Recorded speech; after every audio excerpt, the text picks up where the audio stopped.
I tell you what, this camera is a line in the sand. Any gang stalkers that come along knocking, trying to cross that line, I will record them and expose them to the world. So those gang stalkers better watch themselves.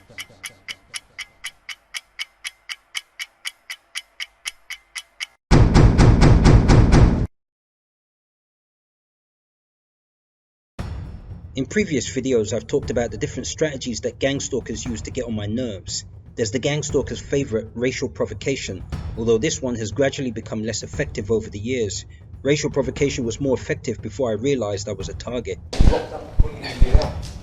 There's the use of false allegations. Being someone with a strong sense of justice and fair play, this one has probably been the most successful at getting under my skin. Hey, stop making a fucking mess in the bathroom, please.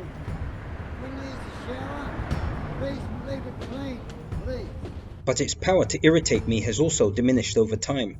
It's much harder to manipulate someone to their disadvantage when they know what you're doing. Why are you standing on every camera? Why are you standing on every camera? The fake inquiry, where perps ask me questions knowing I won't answer them because I know who they are and what they're up to. Then when I don't answer, they start with the insults and threats. Do you know what the medical center is? Oh man, nothing needs to be a root cunt. Fucking dog. I've also touched on the subject of surveillance and the use of obstruction tactics and noise harassment. These types of attacks are about controlling my ability to move freely and enjoy the spaces that I occupy undisturbed. Blocking is a low-risk way of reminding me that I'm being watched and followed. Timing is everything, and it tends to occur when I'm moving through areas where it's easy to create a bottleneck. For example, in this clip there's some street works going on ahead of me. There's a pedestrian sign showing where people can walk, but the path they've left for pedestrians is narrow. It's a perfect place for a bottleneck maneuver with all those people working there, so I decide to walk on the side of the road instead. As I approach the street works, one worker appears from behind a parked truck, looking like he's going to retrieve something from it. Instead of just getting on with it and paying me no attention, the worker immediately starts watching me closely. My instincts tell me that I need to avoid this person. So I move back onto the sidewalk as the worker is now blocking the way. But once there, I decide to wait and see what the worker does. The worker doesn't move and stays hidden from my sight on the other side of the truck.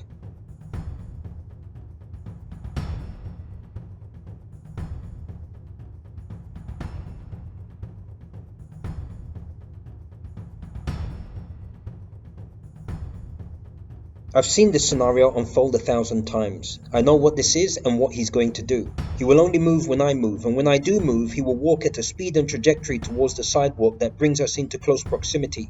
If I allow that to happen, some sort of trouble will occur. As predicted, the moment he's sure I'm on the move again, he emerges from behind the truck and moves quickly towards the sidewalk. He continues watching me intently as he does this. You can see that our paths will converge if I keep walking. But I'm certainly not going to allow myself to sleepwalk into whatever nonsense awaits me if I do, so I slow down and give him right of way before stepping back onto the road. If the worker were to change direction now, it would look too obvious on camera, so he disengages from the blocking maneuver and I continue on my way in peace. But obstruction and noise harassment are difficult to prove as such, even with a camera. They blend so well into everyday life and it's easy to wave them away as honest mistakes, so I hardly post examples even though they happen all the time. And finally, I've talked about milestone attacks or milestone day attacks, where there's a sudden and unprovoked flaring up of anger and aggression directed at me by one or more persons that believe I've done them some great wrong. And it happens on the same day that I achieve something important, or I make some significant progress in achieving it. But to the demonic entities that are manipulating these people, and this is the real reason behind milestone attacks, the progress I'm making building a life that is no longer characterized by encounters with psychopaths is unacceptable and must be stopped. Both grievances are reflected in the question posed by a complete stranger in the following clip, when he angrily demands that I tell him who I think I am before challenging me to fight him. It's a pleasant summer morning and I'm just hanging out on the rooftop of a nearby outdoor car park. Having just found out I've achieved another milestone, I'm consequently in a good mood when I notice a male individual who I've never seen before standing still on the street a couple of floors below. Although he's wearing a hat and drinking something from what appears to be a large flask that conceals most of his face, I can see he's watching me closely. I had just been looking in that direction and I didn't see him there, but I blinked or looked away for a second and there this guy is, as if he teleported to that spot. My TI alarm bells start ringing loud and clear, but I just want to enjoy the good news in peace. So I tried to convince myself that there's nothing to be worried about. After all, people often hang around there for one reason or another.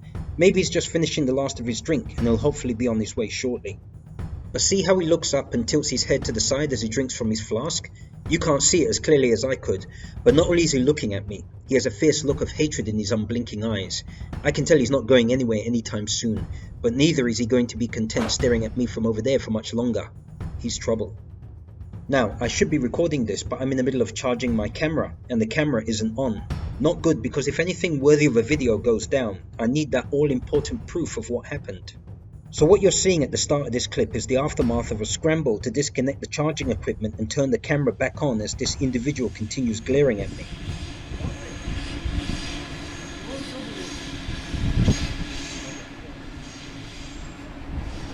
So without me saying a word, he walks over and says, "You want me? You want some of this?" gesturing sarcastically as if offering me a drink from his flask. I don't reply because I can see he's sporting for a fight, and he's probably going to go out of his way and climb several flights of stairs to make it happen. Notice how he takes his bag off as he makes his way towards the stairwell and looks like he's trying to open it to put his flask away. Together with the staring and asking me if I want something, I'm entitled to interpret his behavior as one of aggression. Who knows, he could even be carrying a weapon in there. But I'm not the least bit interested. What I'm after, however, is proof of his behavior so I can report it to the police if need be, and he can either learn to keep his distance or go play tough guy in jail. With all that in mind, I remind myself to stay calm and let him do all the talking, because if the situation develops into something that I'm going to report to the police, I want to make sure they understand who is at fault. I move double time to finish reattaching my camera and then move towards the fire escape door because I want to be the one controlling it in the event that he does try and start a fight. If he does, I can back off and close it and show that I made a decent effort to avoid a confrontation. So with my camera turned on and now recording, I open the door and lean into the stairwell. This is what happens next.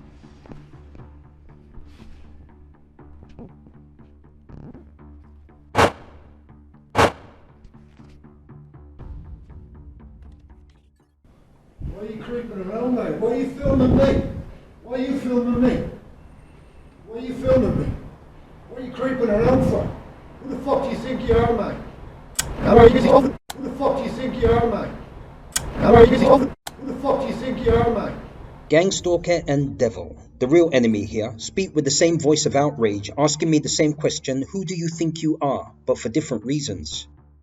It's the perp that I see with my physical eyes, but I know he's just the puppet. So I look past what I see on the surface, and it's the demon standing beside him pulling the strings that I focus on.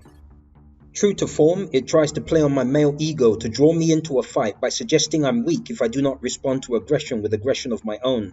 But if you want to piss a demon off and leave it uncertain of what to do next, do not answer it.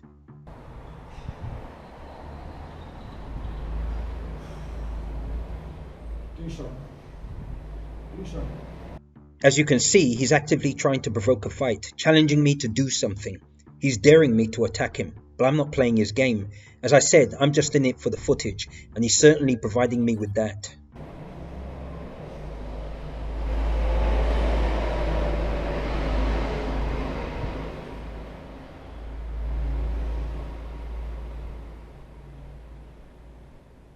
It's your fucking camera. Does it work?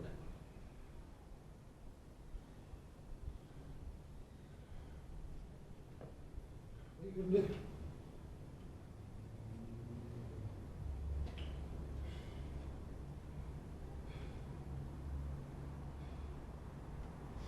You're pissing me off, mate, alright? You're pissing me off. I'll see you on the fucking street.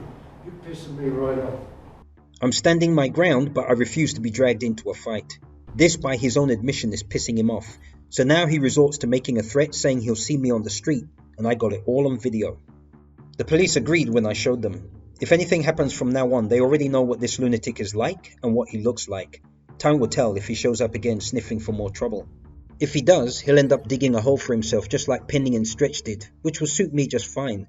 I want people like this surgically removed from my life, so the less people like this walking the streets, the better. You fucking dumb cunt. Don't know what you're playing with, you dumb fucker. I'm a fucking king, you cunt.